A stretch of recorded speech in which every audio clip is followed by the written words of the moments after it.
পবিত্র ঈদুল আজহার ছুটিতে কুষ্টিয়া কুমারখালীর গোলাম কিবরিয়া সেতু ও গড়াই নদীর তীরে ভ্রমণ পিপাসু মানুষের ঢল দেখা দিয়েছে। হাজার হাজার মানুষ ছুটে এসেছে গড়াই নদীর পাড়ে। প্রাকৃতিক অপরূপ সৌন্দর্য, নদীর বিশাল জলরাশি আর খোলা বাতাসে ঈদের আনন্দ উপভোগ করতে সকাল থেকে সন্ধ্যা পর্যন্ত ছিল মানুষের উপচে পড়া ভিড়।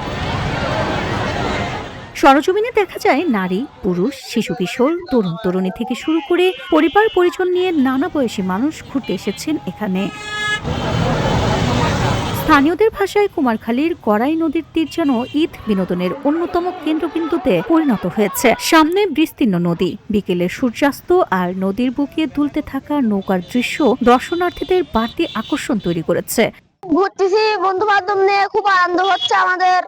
এমন সুন্দর এলাকা, পরিবেশ, অনেক মানুষ। মধ্যম বয়সের থেকে কিশোরেরা বেশি এখানে। এই আশেপাশে পরিবেশটা সব থেকে বেশি সুন্দর। অনেক কিছু দেখলাম, নাগরদোলা, এসব নৌকা নাগরদোলা, তারপরে ঘুরন্ত নাগরদোলা।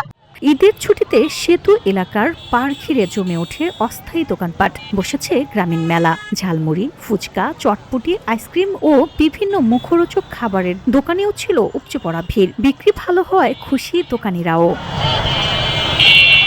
VOD Bangla news desk.